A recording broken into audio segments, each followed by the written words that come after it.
His mother pressed his palm flat against the back wall of a turf storehouse in Telemark and told him to wait. The stone was cold. He tried to pull away. She held his wrist and said, "Wait." After a moment, the cold stopped deepening. It held. It steadied. She said, "The ground remembers summer longer than the air remembers yesterday." He was 6 years old. He did not understand. Now he was 37. Standing on a Kansas homestead with a sick daughter inside and 14 cattle he could not reach, and a winter coming that would kill every one of them if he could not cross 50 feet of open ground. Peter Flayton woke to wheel ruts frozen in the yard and his brother gone. The ruts ran south, cut deep where the wagon had been loaded in the dark, and they did not curve back. Torgrim had taken the good team, the matched bays that could pull 1,200 pounds on level ground, and he had taken the second harness, the newer axe, and the canvas Peter had bought on credit in September. He had not taken the debt. That stayed in the dugout, folded inside a tin cup on the shelf. $31 owed to Merritt Hoxie's feed yard, payable before spring, secured against 14 head of cattle that now had one man instead of two to keep them alive. Kari stood in the doorway behind him. She was 9. She wore a coat that had been her mother's, taken in twice and still too wide at the shoulders. She asked the question without asking it. She said, "Uncle Torgrim's wagon is not here." Peter said, "No. Is he coming back before snow?" "No." She coughed. The deep, wet sound that had started in October and had not stopped. It came from low in her chest and bent her forward. When it passed, she wiped her mouth on her sleeve and looked at the ruts as though they were a sentence she was trying to read. That was the last week of October, 1885. Ford County, Kansas, 14 miles northwest of Dodge City, on a quarter section of short grass prairie that Peter had filed on 3 years earlier when Marte was still alive, and the plan had been simple. Build the dugout first winter, frame a proper house second summer, run cattle on free grass, sell enough beef in Dodge to pay the proving costs. Marte had died in April of fever. The house had never gotten past foundation stones. The dugout remained, half sunk into a low rise, sod roof leaking in 3 places, a single window of oiled paper that let in light the color of old milk. The cattle stood in the lot behind the barn. 8 milk cows, 4 yearlings, 1 team ox with a swollen fetlock that made him limp on frozen ground. 1 borrowed bull calf Peter was wintering for a neighbor named Dahl, who had gone to Wichita for work and would want the animal back in spring. 14 head. Every one of them was money Peter could not replace, milk Kari needed, and collateral Hoxie could seize. Peter had $6 in coin. He had the $31 store note. He had 7 tons of hay stacked behind the barn, which sounded like a wall of plenty until you did the math. 14 head eating roughly 20 pounds each per day in mild weather, more in hard cold, meant 280 pounds daily. 7 tons was 14,000 pounds.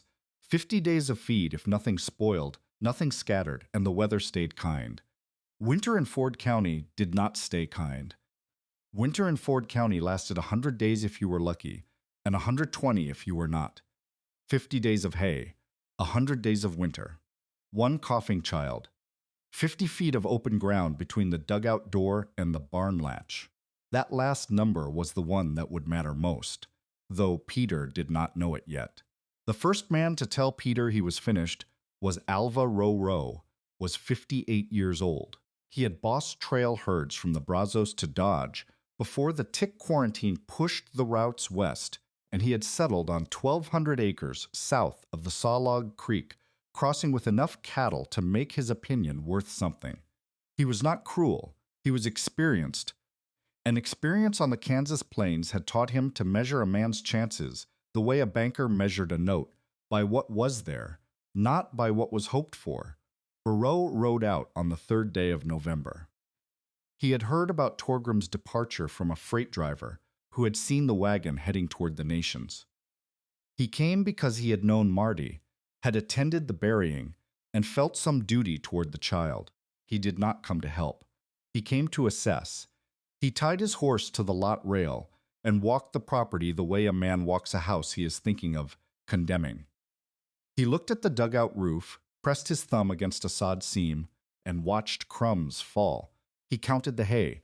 He opened the barn door, which hung on leather hinges, and stood inside listening to wind whistle through gaps between the boards. He studied the fetlock on the lame ox. He said nothing during any of this. Kari brought him coffee. It was mostly chicory. He drank it standing in the yard, looking at the 50 feet of bare ground between the dugout and the barn. Then he set the cup on a fence post and spoke.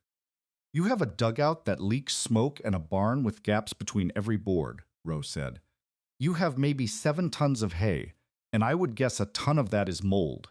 You have 1 lame ox and a borrowed bull you cannot sell. You have 50 feet of open death between your door and your stock." Peter waited. Roe was not finished. In a hard blow, that 50 feet might as well be 50 miles. You cannot see. You cannot breathe. You can lose direction between one step and the next. He pointed at the barn. If your cattle go unfed for 2 days in real cold, they panic. They break boards. They drift. And once they drift, they are gone.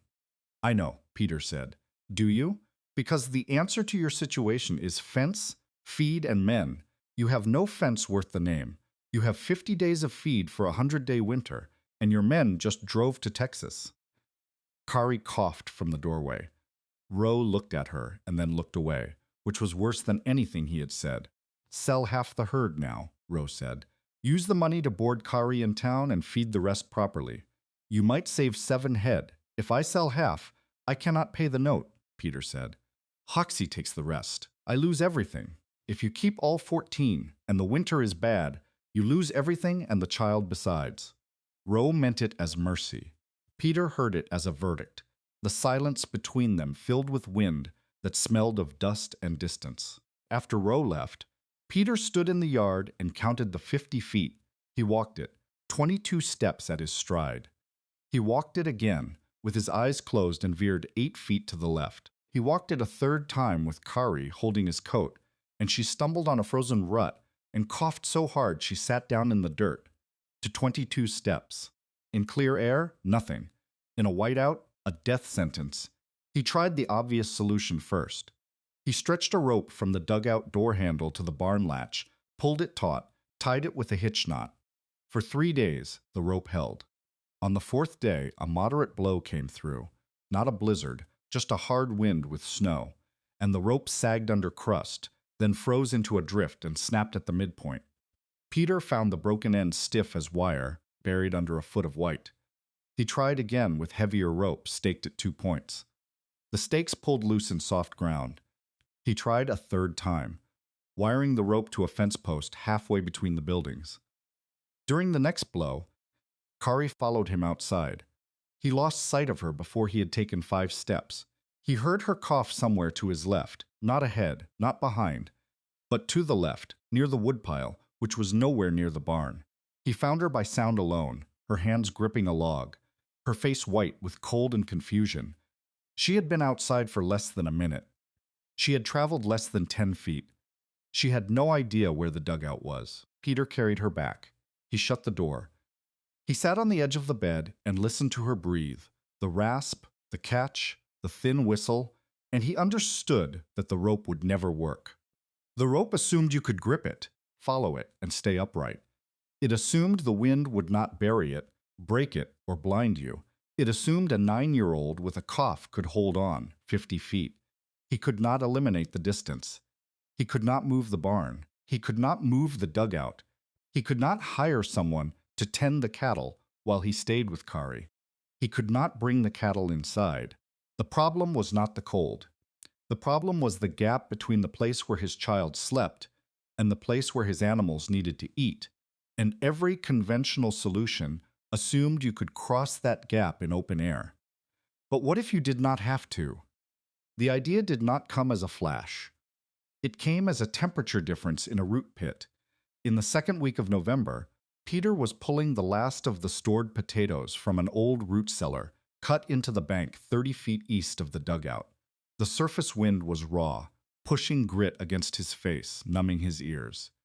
He climbed down into the pit, only 4 feet deep, walls of packed earth, a plank roof half rotted, and the wind stopped, not lessened, stopped. The air in the pit was cold, but it was still. His ears rang with the sudden silence. Kari had come with him, wrapped in blankets, sitting on the edge with her legs dangling. She pointed at the apples stored against the back wall, a dozen withered fruits Peter had traded a chicken for in September. "Those are not frozen," she said. Then she pointed at the water bucket near the pit entrance. A skin of ice covered it. "That one is." Peter looked at the back wall. He looked at the bucket. The apples sat against packed earth that had not seen open air since summer. The bucket sat where wind curled over the pit edge. The difference was not warmth. The difference was shelter. And then the memory came, not as a thought, as a feeling in his hand. His mother, in Telemark. He had been 6 or 7. She had taken him to the back of a turf-roofed storehouse built against a hillside, pressed his palm flat to the rear wall, and told him to wait. The stone was cold. He wanted to pull away. She held his wrist gently and said, "Wait." After 10 seconds, maybe 20, the cold did not deepen. It held. It steadied. "Wood gives quickly and takes quickly," his mother had said. "Earth gives slowly and takes slowly. That is why the food does not freeze against this wall. The ground remembers summer longer than the air remembers yesterday." He had been a child. He had not understood the principle. He had understood the feeling, the strange, stubborn warmth of stone that should have been cold but was not. Now, standing in a root pit on the Kansas plains with the wind screaming above him, Peter understood something else. The pit was not warm. It was protected. The earth walls did not generate heat. They blocked wind and held whatever temperature they had with a slowness that air could not match. At 4 feet deep, the ground did not swing with every gust. It stayed. It resisted. 50 feet of open air between dugout and barn killed because of wind, not temperature alone. Wind stripped heat from skin in seconds. Wind buried ropes. Wind erased direction. But underground, even a few feet underground, the wind could not reach. Peter climbed out of the root pit and stood in the yard. He looked at the dugout. He looked at the barn. He looked at the ground between them. Do not make the barn closer. Make the 50 feet disappear. That night, by a single tallow candle, Peter scratched lines on the back of a feed receipt. A trench, 50 feet long, 3 feet wide, 5 feet deep, running from the rear wall of the dugout to the feed aisle of the barn, roofed with whatever he could find, cottonwood poles, willow saplings, scrap lumber, prairie grass, and covered with mud, straw, and sod. Not a house, not a room, a passage, low, dark, damp, uncomfortable, but windproof, and crossable in a blizzard without stepping into open air. He calculated 50 feet long, 3 feet wide, 5 feet deep.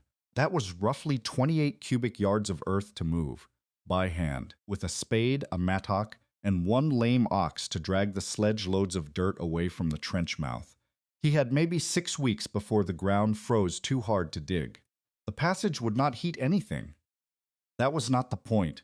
The point was access.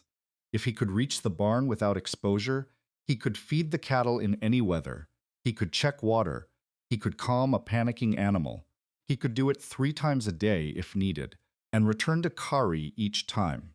The thermal mass of the earth walls and sod roof was a secondary benefit. The passage would stay warmer than open air, might hold above freezing even in deep cold, might keep the hay fork from becoming too cold to grip. But it was a gamble. 28 cubic yards of earth, dug by one man, roofed with scrap, sealed with mud. If the walls collapsed, it became a grave. If the roof leaked, it became an ice chute. If the ground froze before he finished, it became a half-built ditch full of snow. 6 weeks, 28 cubic yards, 1 spade, 1 man. Peter set the feed receipt on the shelf and looked at Carrie sleeping. She breathed in short, shallow pulls. Outside, the first hard frost had already set the ruts iron stiff. He would start digging at dawn. The first person to call it foolish was Lute Bannon. Lute was 42, a small farmer with 6 cattle of his own and a wife who did not speak much English. He had settled 2 miles east of Peter and survived 3 Kansas winters by the simple method of buying enough hay and hoping the wind did not blow too long. He was not hostile. He was practical, and practical men did not dig underground passages to barns, Lute came by on the second day of digging because he saw fresh earth piled along the south side of Peter's lot from the road. He walked to the edge of the trench, which was, at that point, 8 feet long and waist deep, and looked down at Peter standing in mud. "What is this?" Lute said. "Away to the barn," Peter said. He did not stop digging. Lute looked at the stakes Peter had driven along the 50-foot line. He looked at the barn. He looked back at the trench. "A path underground to a barn," he said. "That is your answer? The answer is not stepping into the storm." "You will bury yourself before winter buries you," Lute said. He meant it without malice. He was stating what seemed obvious. One man digging a 50-foot trench 5 feet deep had a better chance of being crushed by his own walls than being saved by them. Trench collapse, seepage, frozen mud.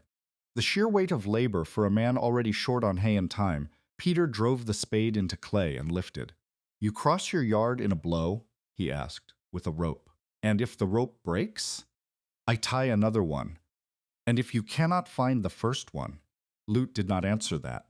He had lost a calf the previous winter. It had wandered 15 feet from the barn and frozen upright in a drift. He found it standing after the thaw, stiff as furniture, facing the wrong direction.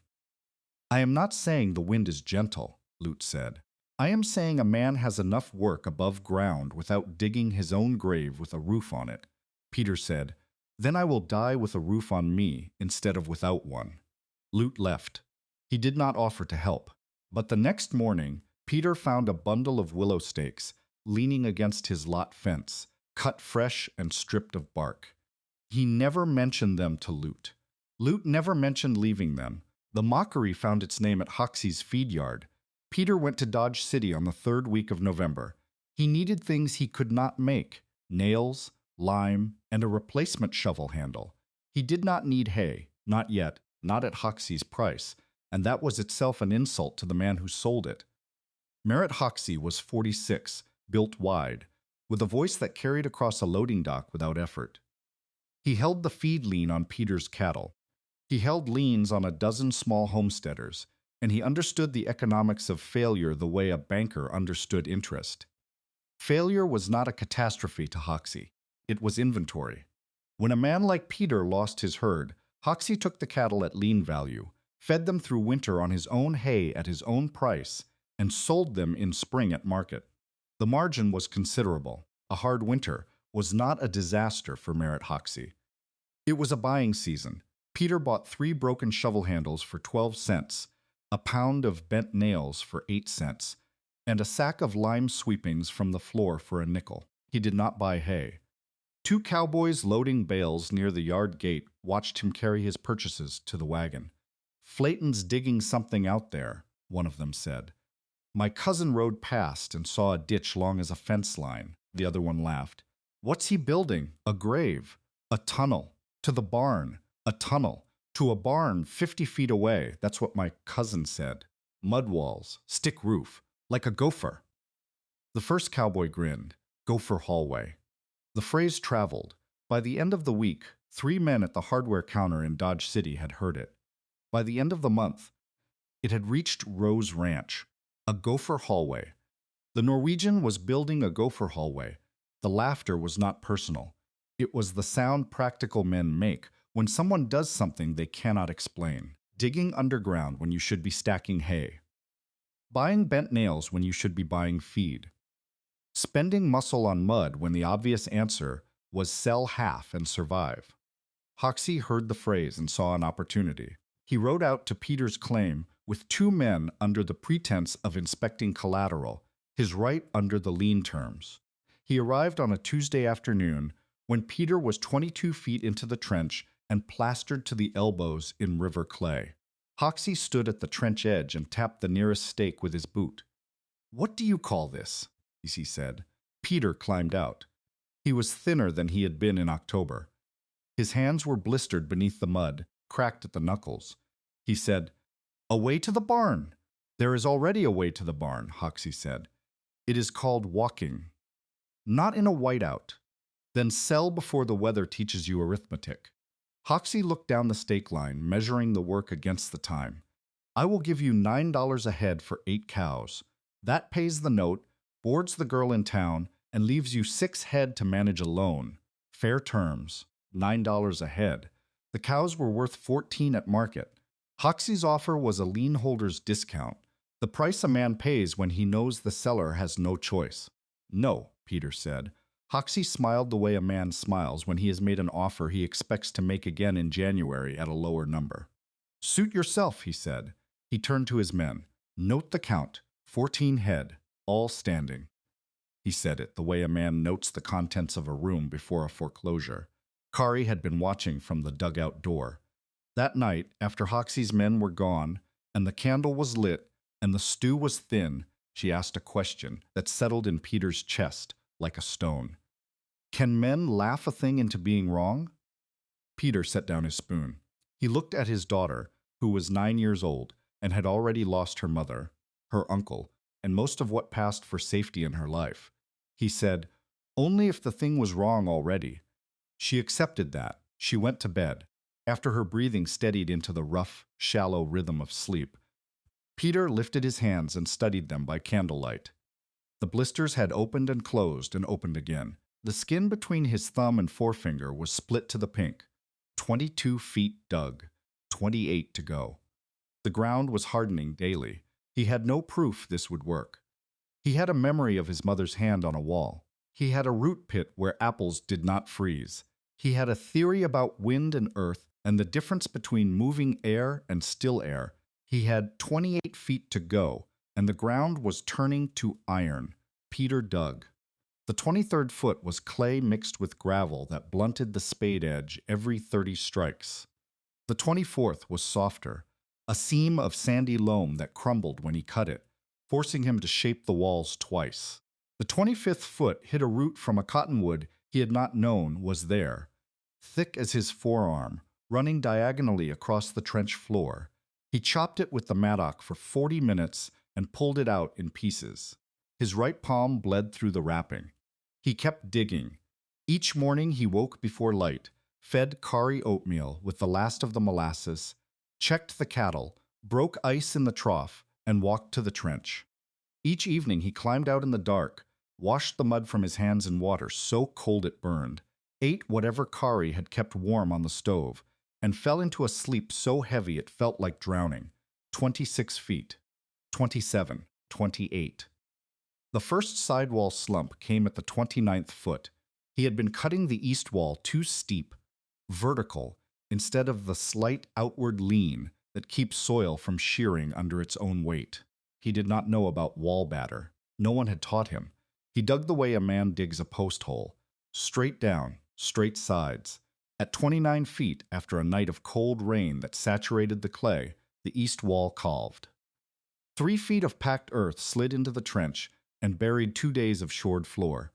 Peter heard it from the dugout, a wet, heavy sound like a body falling, and ran out in his stockings to find the damage. He stood at the trench edge and looked at the collapse. 2 days of work, gone in a sound. The wall had sheared in a clean diagonal, leaving a raw face of glistening clay that would shear again if he simply redug it the same way. He did not know how to fix it. He did not know why it had happened, not precisely, not in terms he could correct. He knew the wall had fallen. He knew he could not afford another collapse. He knew that somewhere in the sequence of cut and shape and pack, he was making an error he could not see. He needed someone who could see it. But who teaches a man to build underground on the Kansas plains? The cold deepened. November was ending. The ground was harder each morning. Peter wrapped rags around the spade handle to keep his hands from freezing to the iron and dug the 30th foot in soil that rang when the mattock struck it.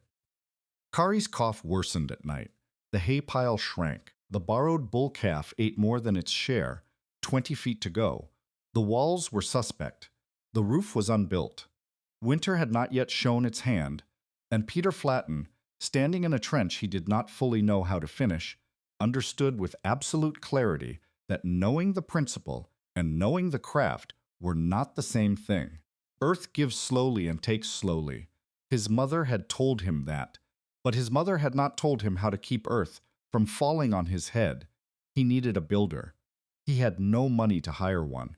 He had no reputation to attract one. He had a gopher hallway, 30 feet of suspect ditch, and a name that made cowboys laugh. He dug the 31st foot anyway. Because the only thing worse than a collapsing trench was no trench at all. Tell us in the comments, have you ever been doubted by someone who did not understand what you were building? The morning after the slump, Peter tested his mother's principle with 3 jars. He filled each jar with water from the trough. He set the first on the dugout shelf, near the stove but not beside it. He wrapped the second in straw and placed it outside against the barn wall, exposed to wind. He buried the third in the root pit, pressed into the earth at the back wall where the apples had not frozen. At dawn the next day, he checked them. The shelf jar had a skim of ice across the top. The outside jar had cracked. The water had frozen solid and split the glass. The root pit jar was cold to the touch, not warm, not comfortable, but whole. The water inside was liquid, dense, and still. 3 jars. 3 answers. The earth was not warm. It was slow, and slow was enough. Kari looked at the jars lined up on the table. "Can cows live in a jar?" she asked. Peter almost smiled. "No," he said. "But a man can learn from one." He went back to the trench. He stared at the collapsed wall. He pressed his thumb into the damp clay the way Roe had pressed his thumb into the dugout sod, testing, reading. The clay held his print. It did not crumble. It was not the material that had failed. It was the angle. He did not know the right angle, but he knew he was digging alone, and alone was not enough for what came next. That afternoon, a wagon appeared on the road from the west. It moved slowly, pulled by a mule so old its hip bones showed through the winter coat. The driver was a man of 63 with a face the color of saddle leather and hands that looked too large for his wrists. He had a clay pipe clenched in his teeth, unlit, and he was studying Peter's trench from the road the way a carpenter studies a crooked doorframe, not with judgment, but with the involuntary attention of a man who cannot pass a problem without reading it. He pulled the mule to a stop. He did not speak. He climbed down from the wagon, walked to the trench edge, and looked at the collapsed wall. Then he looked at the standing wall opposite. Then he looked at Peter, who was standing in the trench holding a spade. "Your east wall has no batter," the man said. His accent was heavy, German, but not the German of cities. The German of the Volga settlements, where the language had been carried across Russia and worn smooth by distance. "I do not know what batter means," Peter said. The man held up his hand, fingers together, tilted slightly outward from the wrist. "The wall must lean," he said. "Not much, 2 inches and 5 feet. So the weight above pushes inward and down, not straight down. Straight down shears, inward holds." He said it the way a man states that water runs downhill. It was not advice. It was physics, delivered in 5 sentences. "Who are you?" Peter asked. "Tobias Renz," the man said. "I build things from dirt." Tobias Renz had not come looking for Peter Flatten. He had been traveling west to repair a cousin's clay bake oven near the Cimarron crossing, a job promised in September that weather and a throne wheel had delayed. He had stopped because he could not pass a trench without reading it. The same way, some men cannot pass a crooked gate without straightening the hinge. He was 63 years old. He had been born in a Volga German settlement south of Saratov, where his family had built with earth for 4 generations, not because they chose to, but because the steppe gave them nothing else. Sod barns, clay-lined root cellars, storm pits walled with packed loam and roofed with woven willow. Tobias had built all of them before he was 20. He had crossed to America in 1869, settled first near Hayes in Ellis County, and spent 15 years building for other people. Cellars, grain pits, sod additions to frame houses, a covered milk trench for a dairy farmer near Victoria. He carried his tools in a canvas roll and his knowledge in his hands. He did not stay because Peter asked. Peter did not ask. Tobias stayed because he watched Peter press his thumb into the clay wall of the collapsed section, hold it there, and study the print. The thumb test. Tobias had taught it to his own sons. A man who tests clay by touch before cutting is a man who listens to the material. A man who simply digs is a laborer. The difference, to Tobias, was the difference between building and burying. Show me the rest, Tobias said. Peter showed him. The 30 feet of standing trench, the 8 feet of collapse, the root pit, the dugout with its sod roof and oiled paper window, and the shelf where the 3 jars still sat. Tobias touched the walls of the trench the way a doctor touches a rib, firm, systematic, reading with his fingertips. He said nothing for 10 minutes. Then he sat on the edge of the trench, packed his pipe, and spoke. "Your idea is correct," he said. "Your walls are going to kill you." He cut a stick from a cottonwood branch, 18 inches long, straight, and carved a notch 2 inches from one end. "This is your gauge," he said. "Every 6 feet you stand this stick against the wall. The notch marks where the wall should lean. If the wall is inside the notch, it will hold. If the wall is outside the notch, it will fall on you while you sleep." That was the first lesson. Wall batter. 2 inches of outward lean in 5 feet of height, so that the weight of the earth above press the wall inward against itself, rather than straight down against nothing. Tobias made Peter recut the standing walls of the first 30 feet before allowing him to dig another inch forward. It cost 2 days. It saved the trench. The second lesson came on the 3rd day. Tobias gathered willow switches from a creek draw half a mile south and brought them back in bundles on the mule. He drove short stakes into the trench walls every 18 inches and wove the willow between them, not tight, not decorative, but functional. Then he packed the weave with a mix of straw and wet clay, pressing it flat with his palm. "Wattle ribs," he said. "The clay wants to crack when it dries. The willow lets it flex instead. A wall that bends does not break. A wall that cannot bend falls." Peter learned by doing. Tobias did not lecture. He demonstrated a section of wattle, then handed Peter the willow and watched. When Peter wove too tight, Tobias pulled the switch loose and said, "Air." When Peter packed the mud too thick, Tobias scraped it back with his thumb and said, "Thin, 2 fingers deep, no more." The teaching happened in the trench, shoulder to shoulder, covered in the same clay. The 32nd foot opened, the 33rd. Tobias measured batter every 6 feet with the stick gauge, tapping the wall where it met the notch and nodding. He did not praise. He corrected, or he nodded. Peter learned to read the nod as approval, and the silence as permission to continue. By the 35th foot, Tobias began the roof. This was the 3rd lesson, and it was the most complex. The roof had to bear the weight of sod, mud, snow, and a man walking above it without sagging into the passage below. Tobias laid cottonwood poles crosswise, spaced every 10 inches, resting on a ledge Peter had cut into the trench walls 8 inches below the surface. Over the poles, he spread a mat of prairie grass, not loose hay, but grass cut long and layered in alternating directions so the stems locked. Over the grass, he spread mud daub, river clay, chopped straw, manure fiber, and prairie sod crumbs mixed in a pit Peter had dug beside the trench. Over the mud, he placed sod blocks, cut from the prairie with a breaking plow blade, grass side down so the roots wove into the daub beneath.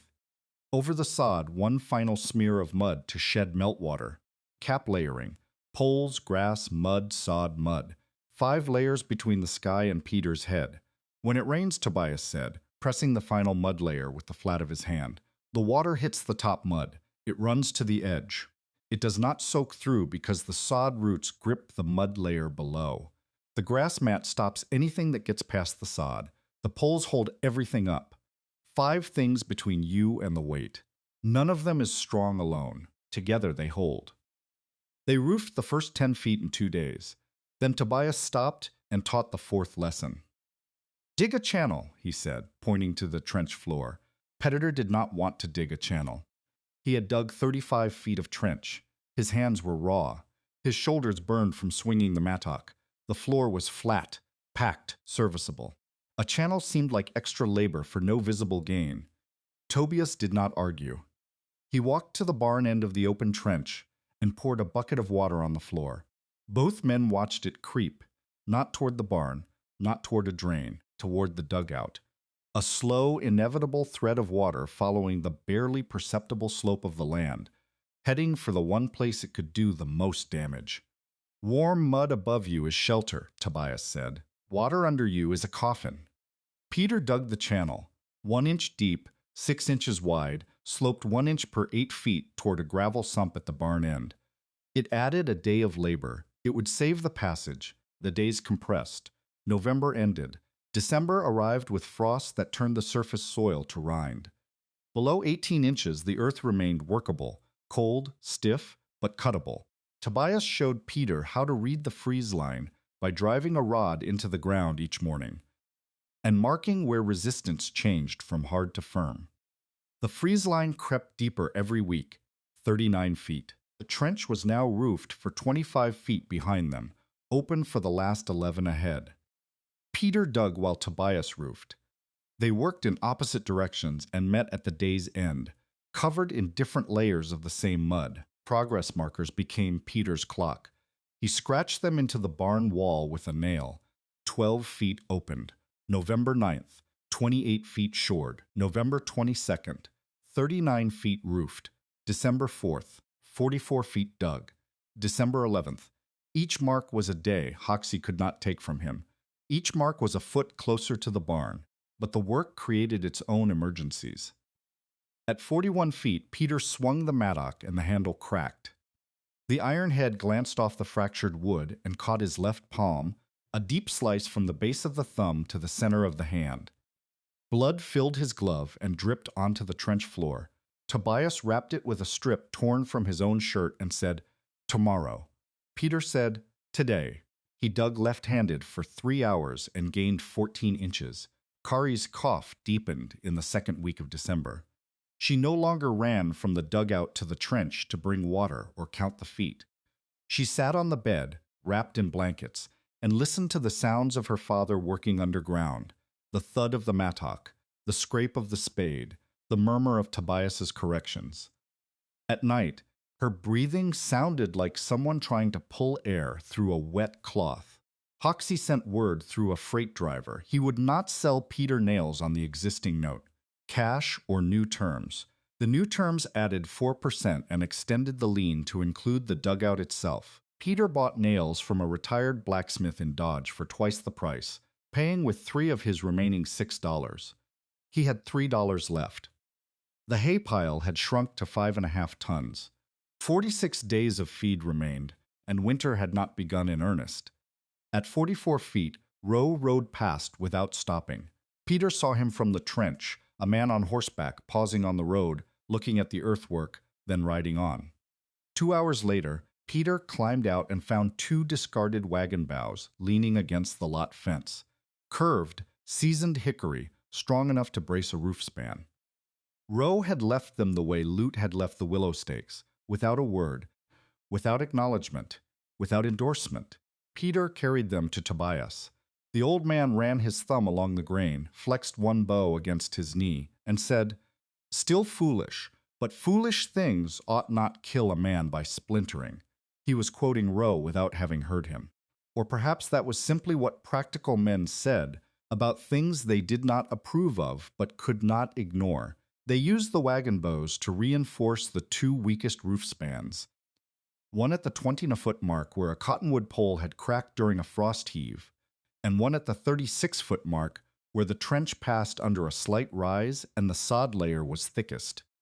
47 feet. 49. On December 27th, Tobias broke through the barn end wall. He had cut a 4-foot-wide opening into the base of the feed aisle, framed it with salvaged boards and the last of the bent nails, and packed the seams with clay straw. Cold air rushed through the passage for the first time, not the knife wind of the surface, but a slow draft, heavy with earth smell and the faint warmth of cattle on the other side. Peter stood at the dugout end and felt it on his face. Air that had traveled 50 feet underground, past wattle walls and mudcap and drainage channel, carrying with it the temperature of the ground and the breath of 14 animals. It was not warm, but it was alive. Tobias sealed the last section of roof on December 29th, 50 feet, marked, dug, shored, roofed, sealed. The passage was complete. Peter tested it that evening with a spirit thermometer. Tobias carried in his tool roll a glass tube in a leather case, marked in degrees, old enough that the mercury had darkened to the color of pewter. He hung it at 3 points: the dugout entrance to the passage, the midpoint at 25 feet, and the barn entrance. At dawn on December 30th, with the surface temperature at 9 degrees and a light wind from the north, Peter read the thermometer at each station. The dugout end, nearest the stove, 31 degrees. The midpoint, 36 degrees. The barn end, where cattle stood in the aisle, 39 degrees. 36 degrees at the midpoint. Still below freezing, still cold enough to see his breath. But the surface was 9 degrees with wind. The passage was 36 degrees without it. The difference was not comfort. The difference was survival. Peter walked the passage end to end. 4 feet 8 inches of headroom. He stooped, his shoulders brushing the wattle walls. The floor was firm. The drainage channel ran clean. The roof did not sag. The air smelled of clay, straw, and cattle. At the barn end, the cows turned their heads to watch him emerge from the wall, as though he had materialized from the earth itself. He carried a hay fork through the passage without catching it on the walls. He carried a bucket of water without spilling. He made 3 round trips in 15 minutes. Each time he arrived at the barn with dry boots, clear lungs, and both hands free. Lute came by that afternoon. He stood at the dugout entrance and peered into the passage the way a man peers into a well, cautious, unconvinced. 36 degrees is still freezing, he said. It is not the freezing that kills first, Peter said. It is the losing of the door. Lute looked at him. He did not argue. He went home and checked his rope. Tobias prepared to leave. His cousin's oven had waited long enough, and the mule was eating hay Peter could not spare. But on the morning of December 31st, Tobias stood in the yard for a long time, studying the western sky. The clouds were high and thin, moving fast, pulling apart at the edges like wool being carded. He rubbed his knuckles. The joints were swollen, the skin tight, and said nothing. That evening, he watched a ring form around the moon. He had Peter hang grain sacks over both tunnel doors, the dugout end and the barn end, weighted with stones at the bottom so they fell closed after each passage. To slow drafts, he said. But the way he said it, pressing the sacks firm against the frames, running his hand along the edges to check the seal, suggested he was preparing for more than drafts. You are not leaving, Peter said. Tobias looked at the sky again. Not yet. In Dodge City, the telegraph operator received a message about cattle shipments delayed out of Denver. The railmen talked about track closures in Colorado. A freight driver who had come up from the south said the sky over the nations looked like a bruise. None of this information reached Peter's claim. Ford County had no warning system for weather. A man watched the sky, read his animals, and trusted his bones. Peter's cattle bunched tight against the barn wall on the morning of January 1st, 1886. They would not spread into the lot. The ox stood with his head low, bad fetlock drawn up, facing the barn door. The borrowed bull calf pressed into the corner where 2 fences met and would not move when Peter pushed him. Tobias looked at the cattle, looked at the sky, and said, "Bring everything inside that you are not willing to lose." Peter moved the remaining hay forks, the water buckets, the extra rope, and a sack of oats into the barn. He carried Kari's medicine, a bottle of camphor, and a tin of mustard plaster into the dugout and set it on the shelf beside the 3 jars. He checked the tunnel one last time, walking its length slowly, pressing the walls, testing the roof poles with his fist. Everything held. By afternoon, the wind changed. It did not increase. It shifted. It swung from south-southwest to due north in less than an hour, and the temperature fell with it as though someone had opened a door in the sky. The thin clouds thickened, lowered, and turned the color of iron. The first blizzard hit Ford County on January 1st, 1886. The snow came sideways, not falling, driven. Peter opened the dugout door 6 inches, and the wind punched it back against the frame hard enough to crack the upper hinge. Snow did not drift in. It fired in, a horizontal stream of white grit that stung his face and filled his collar. He shut the door and locked it with the crossbar. He could not see the barn. He could not see the fence. He could not see the lot. which was 15 feet from the door. The world outside was white noise, not silence, not sound, but a vibration that pressed against the walls and made the stovepipe moan. He went through the tunnel. The passage was dark. He carried a tallow candle in a tin cup, shielding the flame with his body. The walls were dry. The floor was firm. The sack doors at both ends bellied inward slightly from pressure differentials but held. At the midpoint, the thermometer read 34 degrees. At the barn end, 37, the cattle were standing, all 14 head. They breathed in clouds, their hides steaming faintly in the barn's close air. The barn walls shook in the gusts, but held. Peter forked hay into the manger, 20 pounds per animal, rationed from the stack he had moved inside. He broke ice in the trough with the mattock handle and watched the cows drink. They drank slowly, calmly, because the barn was not the storm. The barn was boards and gaps and cold, but it was not the wind. He returned through the tunnel. Kari was sitting up in bed, listening. "Did you find them?" she asked. "All standing. Is it bad?" "It is loud. The passage is quiet." He made the trip 3 times that first day. Each time the tunnel held. Each time the barn was standing. Each time Kari was where he had left her, wrapped in blankets, coughing but breathing. The first storm blew for 2 days. 7 inches of snow. Drifts to 4 feet against the south-facing walls. Temperatures that fell to 11 degrees and held there. By the standards of a Kansas winter, it was severe but not extraordinary. Peter fed the cattle on schedule. He kept the water open. He lost nothing. Then the second storm came, and the second storm was the one that killed. It arrived on January 6th. Not with more snow, but with cold. A wave of Arctic air that dropped out of the northwest like something falling from a height. The temperature fell 21 degrees in 4 hours. By midnight, it was 6 below zero. By dawn of January 7th, the mercury had retreated to a mark Tobias could barely read in candlelight. 14 below. The wind did not howl. It shrieked. It found every gap in the barn, every crack in the dugout sod, every seam in the tunnel roof, and it pressed against them with the patience of something that intended to wait until they broke. Snow did not fall in flakes. It moved in sheets so dense that opening the dugout door was like pressing your face against a wall of needles. Kari woke with fever on the morning of January 7th. Peter felt her forehead and pulled his hand back. Her skin was dry and hot. Her cough had changed, no longer the wet rasp of congestion, but a short, hard bark that left her gasping. Her eyes were bright and unfocused. She asked for water and could not hold the cup. Peter looked at the tunnel entrance. He looked at Kari. The cattle needed feeding. The water trough would be frozen solid. A yearling that had been favoring its left hind leg for 2 days might go down if it was not checked. But Kari could not be left alone with a fever in a dugout where the stove needed feeding every 2 hours. He fed the stove. He wrapped Kari in every blanket he owned. He placed the water bucket within reach of her arm. He said, "I will be back before you finish counting to 500. He did not know if that was true.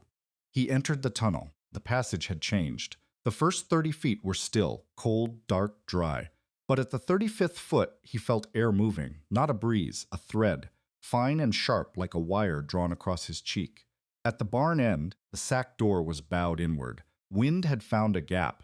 He pushed through into the barn. The noise hit him, a roar that was not a single sound, but 1,000 small sounds layered together.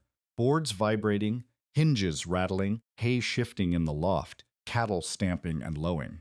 The temperature inside the barn was warmer than outside. Cattle body heat had raised it above the passage air. But the gaps between the boards let wind through in thin blades that cut across the space at unpredictable angles. The yearling was down. It lay on its side in the center aisle, legs folded, eyes rolling. The other cattle had moved away from it, pressing into the far corners. Peter knelt beside it and remembered Tobias's instruction. Do not pull straight. Get the animal's legs folded. Lift at the shoulder. Let the body find its own weight. He worked his hands under the yearling's shoulder, braced his boots against the floor, and heaved. The animal staggered, swayed, and found its feet. It stood trembling, breath plumbing, alive. Peter forked hay. He broke ice. He stuffed feed sacks into the gaps where wind entered, pressing them into the cracks between boards until his fingers went numb. The barn grew quieter. Not quiet, the storm was too large for quiet, but the sacks blunted the worst blades. He went back through the tunnel. Kari had counted to 312. She told him so. Her voice was thin, and her cheeks were flushed, and the fever had not broken. That evening, Petter heard a sound through the storm. He was standing in the tunnel at the midpoint, pressing his ear to the roof the way Tobias had shown him, listening for the crack of a settling pole, the groan of shifting sod when a different sound reached him, metallic, rhythmic. Coming from above and to the east, clang, clang, clang. He climbed out the barn end and stood in the aisle. Tobias was already at the barn shutter, pressing his face to the gap. "That is a skillet," Tobias said, "on a stovepipe." Peter understood. Someone was striking a cast iron pan against a metal flue, making the only sound that could carry through a blizzard. It was the frontier distress signal, the sound a woman made when her husband had gone to the barn and not come back. Lute Bannon lived 2 miles east. His barn was 60 feet from his soddy. He used a rope. "He is lost," Peter said. "You cannot go above ground," Tobias said. "You will not find him. He will not find you. You will both die, and the girl will be alone." The clanging continued. Tobias was right. Peter knew he was right. A man who stepped into this storm was not brave. He was blind. He would be dead before he covered 50 feet.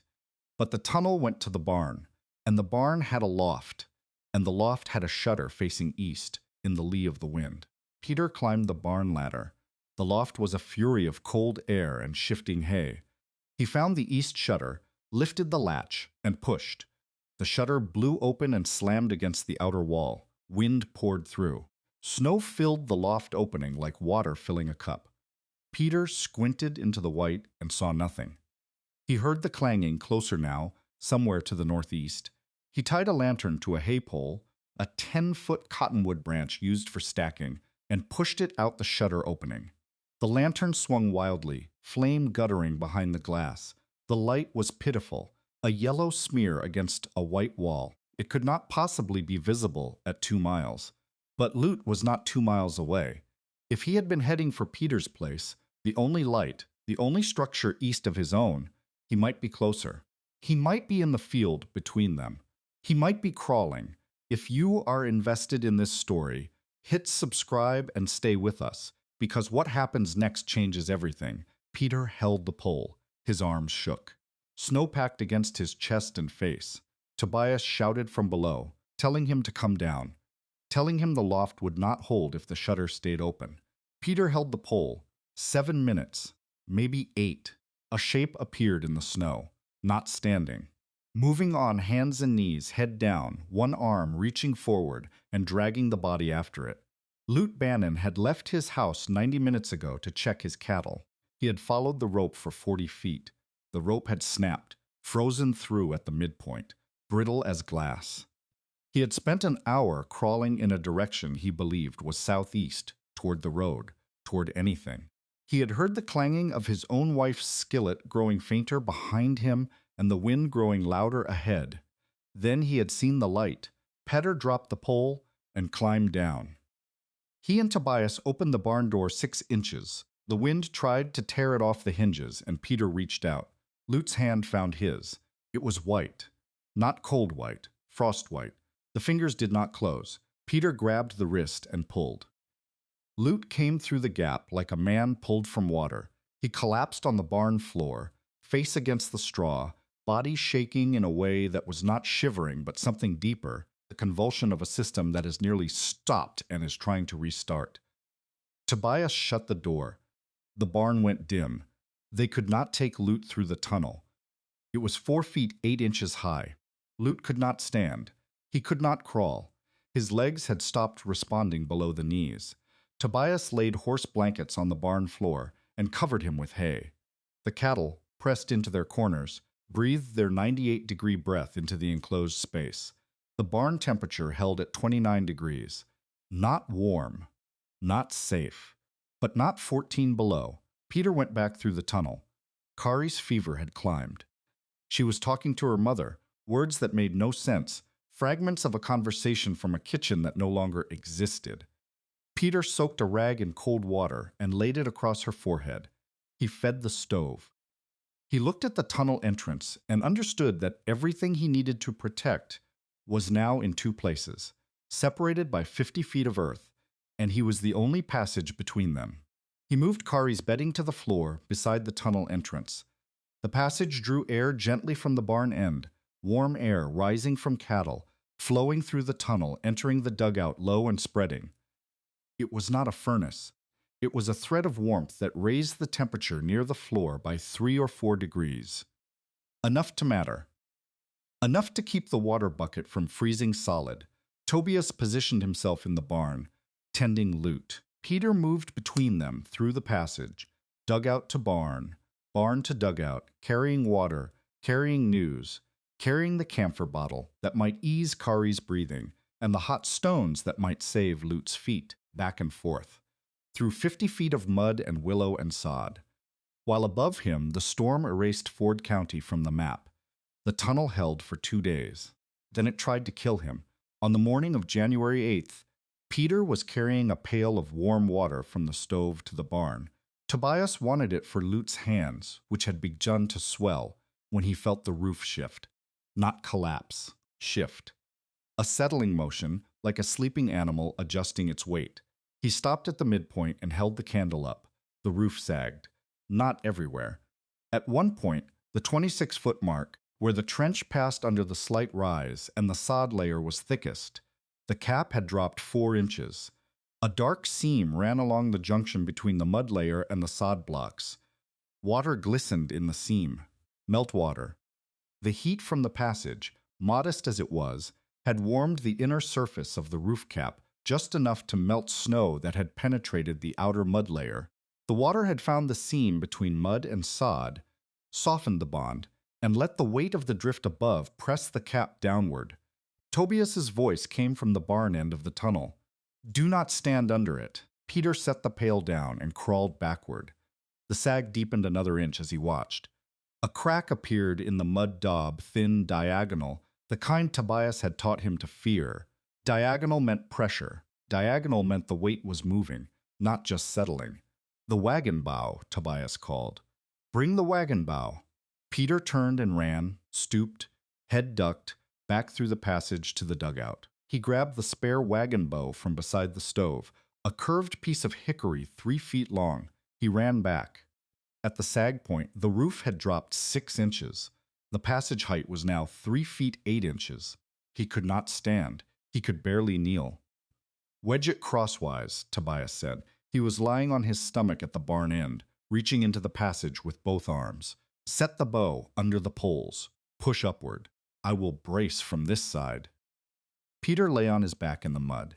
He positioned the wagon bow beneath the sagging cottonwood poles, pressed his boots against the opposite wall for leverage, and pushed. The bow caught. The roof resisted. Mud crumbled from the seam and fell on his chest and face. He pushed harder. The bow creaked. The poles lifted, 1 inch, 2 inches.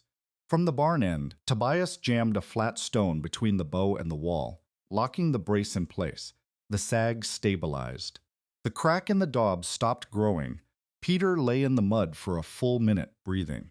Above him, the wagon bow pressed against the poles. The poles pressed against the grass mat. The mat held the mud held the sod, and the sod held the weight of a blizzard. 5 layers, none strong alone. Together, holding. He finished carrying the warm water to Loot. His hands were shaking. Not from cold. On January 9th, the wind dropped. Not gradually. It stopped, as if someone had closed the same door in the sky that had opened it. The temperature remained at 4 below, but the air went still, and the snow stopped moving. And for the first time in 3 days, Peter opened the dugout door and saw the barn. It was still there, buried to the eaves on the north side, scoured clean on the south. The lot fence had vanished under drifts. The road was gone. The landscape was not a landscape. It was a white ocean frozen in mid-surge, crests and troughs and ridgelines of snow running in parallel furrows as far as Peter could see. He walked above the tunnel. His boots sank to the knee. Beneath the snow, the sod cap held. He could feel it underfoot, a firmness in the white, a structure. 50 feet of passage, intact. The wagon bow brace had kept the sag from collapsing. The drainage channel had carried meltwater to the gravel sump. The wattle ribs had flexed where the clay cracked and held where the clay did not. In the barn, Lute was sitting up. His hands were blistered. 2 toes on his left foot were white and would stay white. But he was alive, and he was sitting up. And when Peter came through the barn door, above ground, for the first time in 3 days, Lute looked at him and said nothing for a long time. Then he said, "How did you get to the barn?" "I walked," Peter said. "In that?" "Under it." Lute looked at the tunnel entrance, the frame of salvaged boards, the sack door weighted with stones. He looked at it the way Tobias had looked at Peter's thumb pressed into clay, not with judgment, but with the involuntary attention of a man recognizing something he had missed. Carrie's fever broke on the morning of January 10th. She sat up, asked for water, drank the whole cup, and asked if the cows were alive. Peter said 13 of 14 were standing. 1 calf had developed lung fever on the 8th, a rattling cough, refusal to eat, mucus, thick as paste at the nostrils. It stood apart from the herd and breathed in short, shallow pulls that sounded too much like Kari's cough for Peter to listen to calmly. By the 12th, the calf was dead. Peter dragged it out of the barn and laid it in the snow. 1 calf. Out of 14 head, 1, 2 miles east, Lute's wife had kept 3 of 6 cattle alive by feeding them through the dugout window when she could not reach the barn. 3 were frozen in the lot, standing upright in the drift, facing southeast, facing the wind, facing the direction they had tried to drift before the fence stopped them. South of the sawlog crossing, Alva Rowe had lost nearly half his herd. His cattle had broken through a section of fence during the second blow and drifted 4 miles before piling up in a ravine. Rowe found them on the 11th, stiff and stacked like cordwood, their bodies already being covered by the snow that had killed them. In Dodge City, Merritt Hoxie's feed yard was a ruin. His open lots had offered no shelter. The cattle he held as collateral from a dozen small homesteaders had drifted against the south fence and frozen there. The losses would take months to count and years to recover. Peter had lost 1 calf. He had saved 13 head. His cows still gave milk, thin, reduced, but real. His yearlings stood gaunt but alive. His lame ox breathed steam from a cracked muzzle and bore weight on all 4 legs for the first time since November. 50 feet of mud and willow and sod. That was the difference between 13 head standing and 13 head frozen in a drift. The tunnel had not heated the barn. It had not created feed. It had not cured Kari's fever or saved Lute's toes. It had done one thing. It had kept the 50 feet crossable when the sky said they were not. And crossable was enough. The thaw did not arrive all at once. It came in stages, a degree here, a softening there, the way the freeze had come, slowly and then completely. By the 3rd week of January, the drifts had settled from crests to ridges. By February, the south-facing slopes showed patches of brown. The road to Dodge City reopened on January 22nd, carved through by a freight team that had waited 9 days in town for passage. The first person to come was Alva Rowe. He came on foot. His horse was spent from hauling carcasses out of the ravine, where half his herd had piled up and frozen. He walked 3 miles from his ranch to Peter's claim, arriving in the late morning with mud on his boots, and a stillness about him that Peter had not seen before. Rowe was not a man who showed his losses on his face, but he moved more slowly than he had in November, and when he looked at the lot where Peter's cattle stood, gaunt, ribbed, but standing, he stopped at the fence and gripped the rail with both hands. He did not speak for several minutes. He counted the cattle, 13 head. He looked at the barn, at the dugout, at the 50 feet of snow-covered ground between them. The tunnel was invisible from above, just a low hump of white, barely distinguishable from the surrounding drifts. A man who did not know it was there would walk over it without a second glance. "Show me," Rowe said. Peter led him to the dugout entrance. Rowe ducked through the sack door and entered the passage. He walked its length slowly, one hand trailing the wall, his head bent beneath the 4'8" ceiling. At the midpoint, he stopped. He removed one glove. He pressed his bare palm against the packed clay wall and held it there the way Peter's mother had held a child's hand against turf in Telemark. The clay was cold. Then it was steady. Then it was just the temperature of the earth. Not warm, not bitter, not changing. Roe pulled his hand away and looked at his palm. He looked at the wattle ribs, the willow woven between stakes and plastered with straw mud. He looked at the wagon bow braced beneath the sagging roof section, the stone wedged tight, the crack in the daub sealed with fresh clay. He looked at the drainage channel running clean along the floor. He walked the rest of the way to the barn. He stood in the feed aisle where the passage opened into the back wall and looked at the cattle, who looked back at him with the mild indifference of animals that had been fed on schedule through the worst blizzard in a decade. Then he turned to Peter and said, "I judged the distance. You judged the wind." That was his admission. He did not say he had been wrong. He did not say Peter had been right. He said the thing that mattered. He had measured the problem in feet, and Peter had measured it in exposure. The distance had not changed. The wind had not changed. What had changed was whether a man had to stand in the wind to cross the distance. Roe stayed for an hour. He asked questions, not as a skeptic, but as a man who had lost cattle and wanted to understand why. How deep, how wide, how the roof was layered, how the walls were braced. Peter answered everything. Tobias, who was packing his wagon for the delayed journey to his cousin's, came out and answered the rest. Roe listened the way he had listened to trail bosses on the Brazos 30 years earlier, with the focused silence of a man adding information to a framework he already possesses. Before he left, Roe turned to the yard and looked back at the invisible tunnel. "Hoxie is telling people you got lucky," he said. "That your barn sits lower than his lots." "Does it?" Peter asked. "By maybe 2 feet. His cattle had no barn at all." Roe pulled his glove back on. Luck did not dig 50 feet. He walked home. Within a week, 2 of his hands came to Peter's claim with a wagon and a request. Would Peter show them how to build a covered feed trench for Roe's south pasture? Lute Bannon came next. He did not need to be shown the tunnel. He had been inside it. He had been carried through the barn end on a night when his hands were white and his feet had stopped working, and the only reason he was alive was a lantern on a pole and a passage he had called a gopher hallway. Lute came with his wife, who spoke very little English but understood measurements. She brought a knotted string, a measuring tool she had used in the old country, and walked the tunnel end to end, tying knots at intervals Peter did not understand until Lute explained. Each knot marked a structural change, where the batter angle shifted, where the wattle ribs began, where the cap layering transitioned from cottonwood poles to willow, where the drainage channel narrowed. She was mapping the passage with her hands, the way Tobias had mapped it with his eyes. Lute stood at the dugout entrance while his wife measured. He was missing the 2 smallest toes on his left foot. They had been removed by a doctor in Dodge City 10 days after the blizzard, dead tissue, black at the edges, the price of 90 minutes in a whiteout. He would walk with a slight tilt for the rest of his life.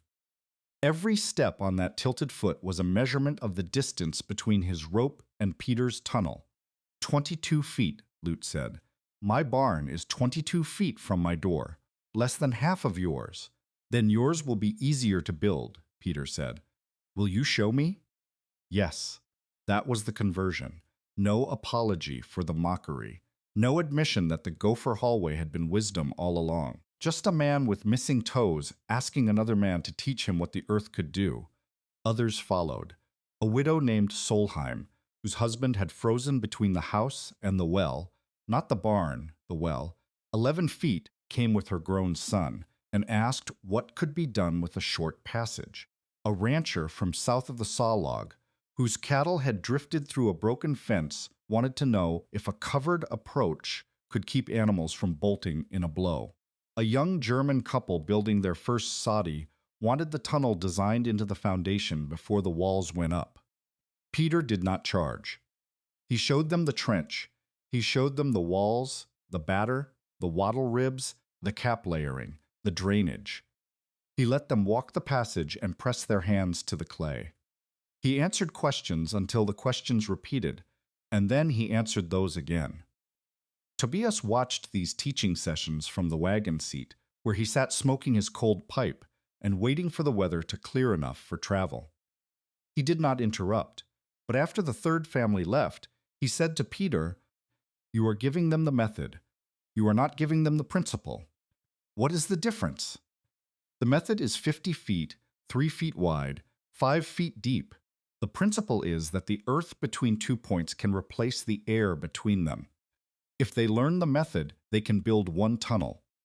If they learn the principle, they can solve the next problem you have not imagined yet." Peter thought about that. The next time a visitor came, a cattle buyer from Meade County who had heard the story third hand, Peter did not start with the trench. He started with the 3 jars: the shelf jar, the outside jar, the root pit jar. He made the man hold each one. Then he said, "The earth is slow. That is the whole thing. Everything else follows." Tobias left on the 14th of February. The cousin's oven had waited long enough, and the mule had eaten a winter's share of hay that Peter's cattle needed.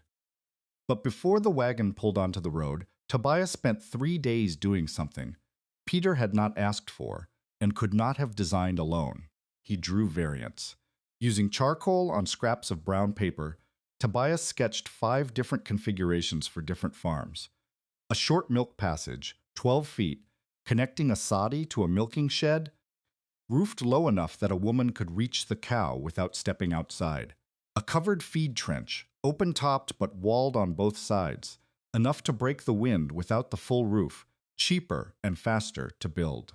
A sod-walled calf alcove, a dead-end bay off the main passage where a weak animal could be isolated from the herd and tended in protected air. A storm entry, a short, L-shaped passage at the barn door that forced wind to turn a corner before entering the barn, reducing the blast that blew through gaps when the door was opened. And a full passage like Peter's, with dimensions adjusted for different distances and soil types. Each drawing included Tobias's marks: the batter gauge, the wattle spacing, the cap layers in cross-section, the drainage slope per foot. He drew them the way a man writes a letter he expects to be read after he is gone, carefully, with every detail that would matter and none that would not. He also taught Kari. On the morning before he left, Tobias crouched beside the tunnel entrance and called the girl over. She came wrapped in her mother's coat, coughing less than she had in December, but still thin, still pale, still watching the world from inside, a caution that children should not have to carry.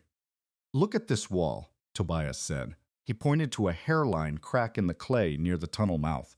It ran vertically, thin as a thread, barely visible unless you knew to look. "What does it mean?" Kari asked. "It is drying. The clay shrinks as it dries. A vertical crack that stays thin is the wall breathing. It is not dangerous." He walked her 4 feet into the tunnel and pointed to another crack. This one ran diagonally, from upper left to lower right, and it was wider, the width of a grass stem at the top, closing to nothing at the bottom. "What does that mean?" Kari asked. "Pressure. Something above is pushing. The weight is moving, not sitting. A diagonal crack that opens means the wall is being asked to hold more than it should. What do? You brace it, or you dig it out and rebuild. You do not ignore it." Kari nodded. She traced the diagonal crack with her finger, memorizing its shape. 9 years old, and she was learning to read the language of earth under pressure. Tobias watched her finger move, and something settled in his expression. Not satisfaction, not pride, but the quiet recognition that what he knew would not be lost when he left. He climbed onto the wagon. Peter stood at the road edge. Neither man was given to speeches. Tobias said, "Drain before you roof." Peter said, "I know." Tobias flicked the reins. The mule walked. The wagon creaked west. Peter stood at the road until the wagon was a shape, and then a smudge, and then gone. He went back to the tunnel entrance and saw the stick gauge, leaning against the frame where Tobias had left it. 18 inches of cottonwood, notched 2 inches from the end, worn smooth where two men's thumbs had pressed it against 100 measurements of batter. Patter picked it up. He did not put it on a shelf. He hung it above the tunnel door where work began. The gauge would hang there for the rest of his life. It was not a memento. It was a standard. Tobias's charcoal drawings became the foundation of what happened next, but Tobias himself would not see it. In the first week of March, word came from the Cimarron crossing. Tobias had reached his cousin's farm, repaired the oven, and stayed on to help shore a root cellar that had shifted during the January storms. On the third day of shoring, he had stopped mid-sentence, set down his trowel, and sat against the cellar wall. His breathing had become shallow and rapid, and by evening it had stopped. The cousin sent a letter. Peter read it standing in the yard with Kari beside him. The letter said Tobias had carried lung damage from years of clay dust and cold winters, that the damage had been worsening for months, and that the work in the root cellar had drawn the last of what his lungs could give. Peter folded the letter and put it in the tin cup on the shelf where the debt note lived. He did not speak about it that day. He fed the cattle. He checked the tunnel walls. He pressed his thumb into the clay at the midpoint and held it there, feeling the cold steady into stillness, the way Tobias had taught him to feel it on the first day. That evening, Kari found him sitting on the trench edge, holding the stick gauge across his knees. She sat beside him without speaking. The prairie was quiet. A red-tailed hawk turned slow circles over the pasture. Somewhere south, cattle moved against a fence. Kari said, "He showed me the cracks." Peter said, "I know. The vertical ones are breathing. The diagonal ones are pushing. Yes, I will watch them." Peter looked at his daughter. She was 9 years old, and she had lost her mother and her uncle, and now the man who had taught her to read walls. She sat on the edge of a trench that the whole county had called a gopher hallway, and she was offering to guard it. He put his arm around her. The stick gauge lay across both their laps.